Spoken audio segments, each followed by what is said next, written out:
from Bungoma, Gongwa, MONBASA, MVITA. Today I'm going to talk about a topic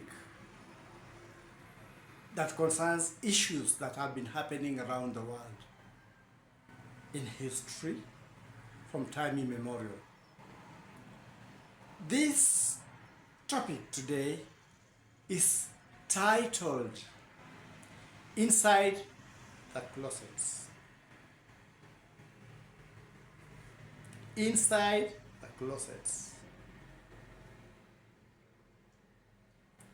That is my topic today.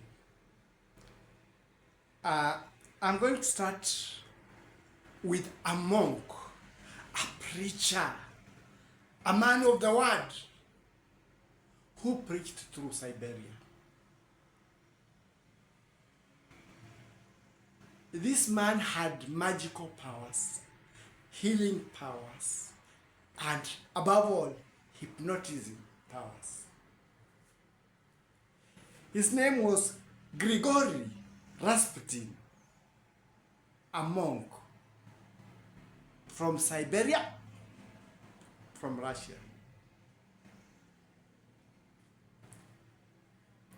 He started preaching through Siberia, and eventually he ended up in St. Petersburg and met the Queen Alexandra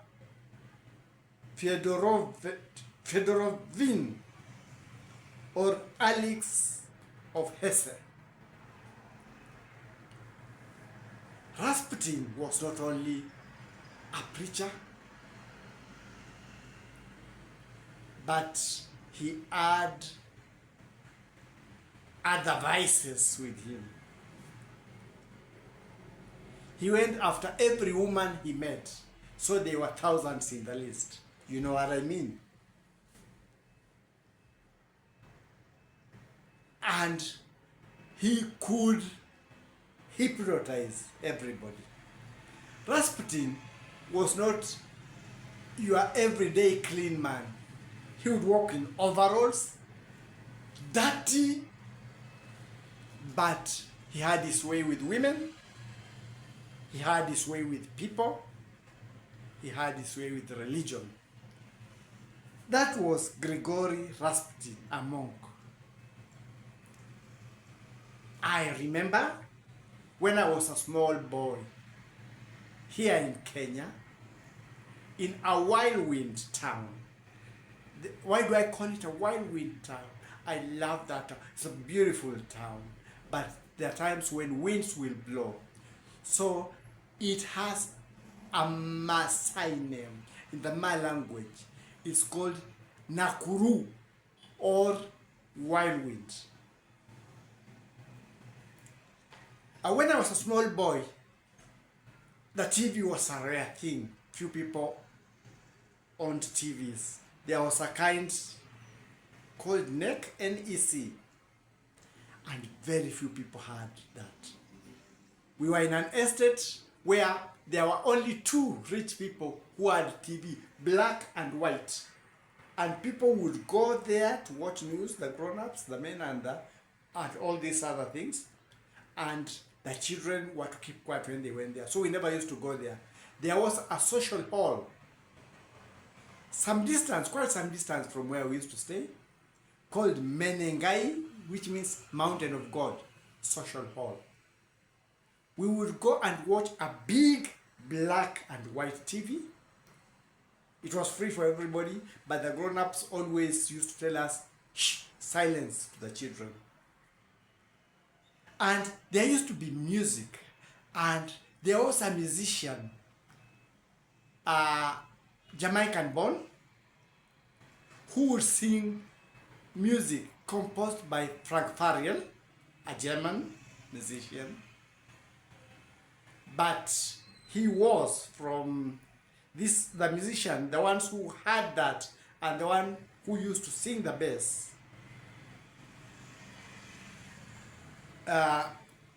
Used to make me enjoy the music. And as I was going through those things recently in the internet, I realized that when he wanted to go to Russia because he was the most, I think he was the most popular musician worldwide. Many songs to do with the Bible, to do with history, and this one was a song to do with history called Rasputin.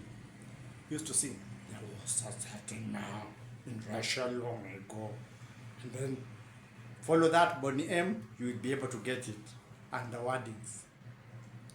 And he would insist, Rara Rasputin, lover of the Russian queen. That one was a disputed thing, nobody knows. But he had total control over Alexandra. He influenced the politics of Russia. Dirty as he was always going, they say in his beard there was rotting food, whatever. And he used to boast that he would even stay without changing his inner wears for 6 months. 6 months. Imagine such a man. But he was there, roving in the palace, roving everywhere. And he had not left his vices. He was running after every, you can finish it for me. So, he influenced the Russian politics so badly that the other Russians who realized that there was something not right happening decided to get rid of him. So they invited him to some meal. They poisoned the meal completely. The man ate the meal, nothing happened. Then they thought there's only one way. They shot at him with a bullet in his body. He took off and they followed. He was shot severally before he died, and it covered quite some distance. The Russians breathed a sigh of relief. But what does it tell us? That there are certain leaderships where a leader may be there, but there may be influence from elsewhere. Others can even take advantage through hypnotism, through paranormal activities, and run the activities of the state with the person there not knowing, because something like hypnotism, it's God's grace, and that you'll be controlled. Everybody can be controlled. You almost move like a robot. So there are things that have happened worldwide. There are some presidents that have made decisions that have been disastrous to their countries, even some of the biggest countries. There are others I cannot name, but some decisions you find big countries just crumbling apart. You wonder, what? And then the policy is gone for, it's useless, everything has crumbled, finished, an empire gone. And you look and see, no, this is not that man. Something happened. So that is what Bonnie M was trying to sing about, that group. German based. It was, by that time it was West Germany. There was East Germany and West Germany. It was divided. The wall had not come down. So he would sing from the West, from West Germany. And this also brings something that happened. There was the last story that I was telling you about Abhimanyu, the son of Arjun, being killed in the wheel formation. And Arjun wanted to revenge. The king who had done that knew Arjun was the best, one of the best fighters on the other side. So after he had participated with others and personally killed the son of Arjun, he thought it was a high time he left the battle and went back to his place, because it was a conglomeration of kings, both sides. But those in the battle rained on him. See the power of mind control. If you go, the rest of us will be demoralized. Please stay in the fight. Stay in the fight, so that when you are there, people can see the person who was able to finish Abhimanyu. We are on the conquering side. And the father of Abhimanyu, Arjun, had taken an oath. If he was not going to avenge his son's death, then he would commit suicide that day. So the military tacticians on the other side told this man, and that is the thing to do, because he's after you, and when he gets into the battlefield, he'll get you. Flee, go back to your country. He'll not be able to get anybody, and eventually, because it's an odd, an easy win, he will commit suicide. But the others reigned over him, told him, no, no, you'll be taken to be a coward.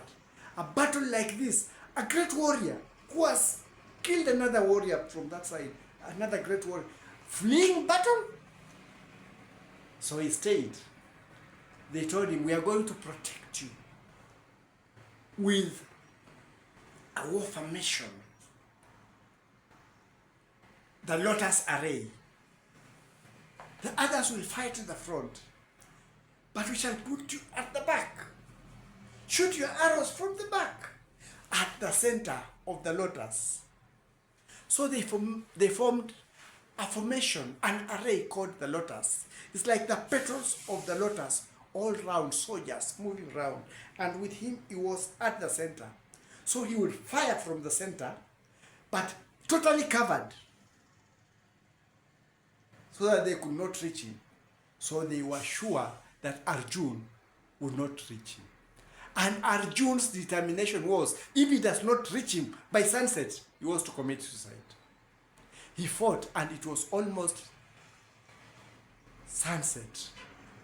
And he knew it was his life, or he had to break through the lotus formation.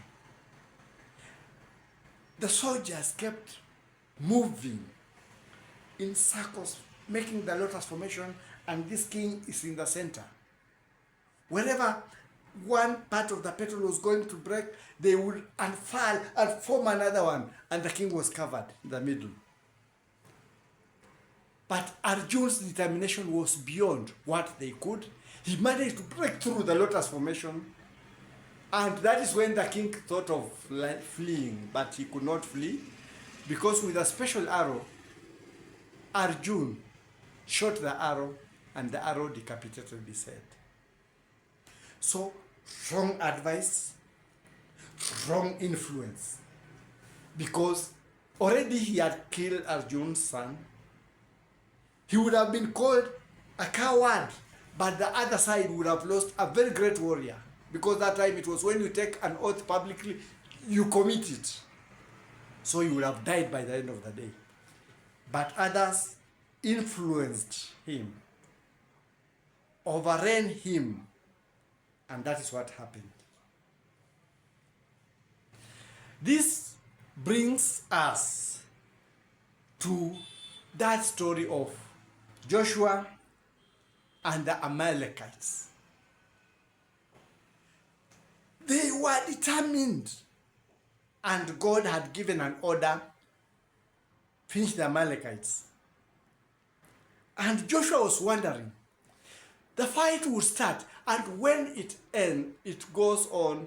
Moses, the old Moses now, for the side of the Israel, would lift his hands. And when he got tired, the hands would go down. And when the hands went down, they kept losing. So they looked for one person to hold this hand, hold that hand, keep them up. But the Amalekites were also tough fighters. They were not easy to crack.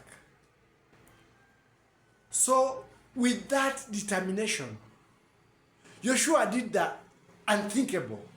With faith, he ordered the moon to stop and the sun to stop until the fight ended. I always try imagining this situation. If what scientists are telling us is true, that the earth rotates and revolves, what would make time stand still until you finish your war? With this faith, it means that for the first time, the earth revolved around the sun without rotating. That's the only way you can keep time constant. Stopped the rotation motion, stood still, went, with the rotation. There is no other way. You can stop time. And with that, he was able to command. And the sun, time did not move until when they had cleared the Amalekites. And he stood and said, in the name of God, I order the moon to move, the sun, the earth to move, the sun to move. And the day continued. That was the determination he had, comparable to the determination that Muhammad the Prophet, peace be upon him, who had fled to Mecca, to Medina, came back with to conquer Mecca. It was unstoppable.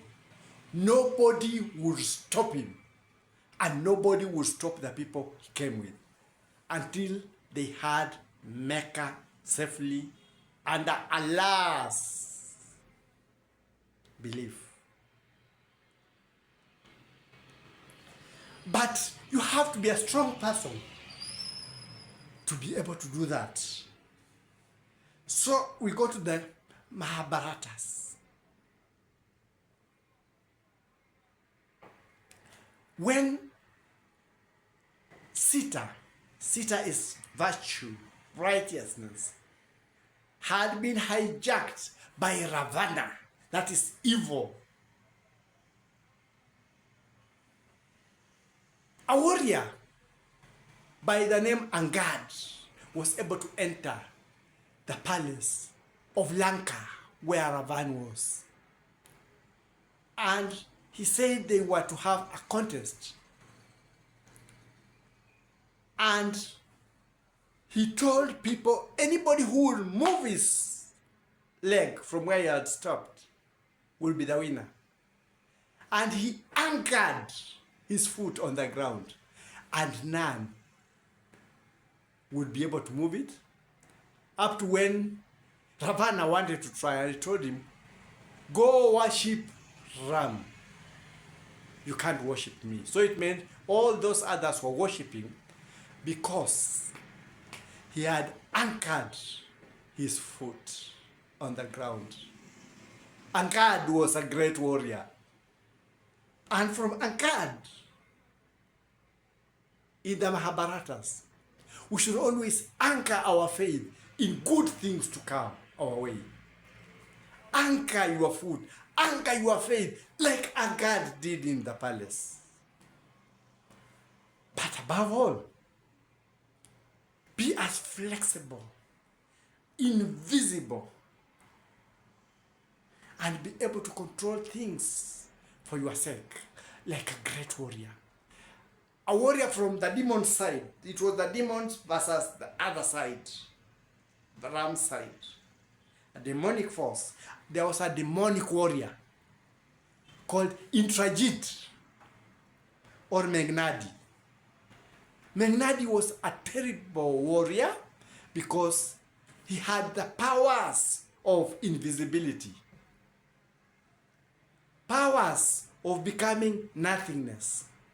So you would come to him, you hit with whatever you have, and whatever you hit him with will go through. Scot-free. You shoot an arrow, it passes, and there's nothing, and it's still there. He had the ability to transform himself into many Intrajids or many Megnads. By the way, Megnad meant his voice was like thunder. When he was born, his cry was like thunder. So they called him Megnadi. And in this war, he fought until Ram and Lakshman almost thought they were losing. Because he would fill the sky with these images. Different places, shooting from different places and having other images like him fixed everywhere in other places. You didn't know which was the target when arrows were coming. You didn't know which one was fake, which one was real. It was a terrible fight. He eventually lost to faith because Arjun was also anchored in his faith, just like Anchored the warrior. So, in whatever we want to do in life, this is a battle of faith. We have gone through those books and we know how they are. But those are the books, those are our war manuals. Because we cannot write other books, we shall go with those ones. Be anchored in the faith like Anchored. Be fierce like Magnadi or Intragit. And I promise you, you will win the war. That's my take for now.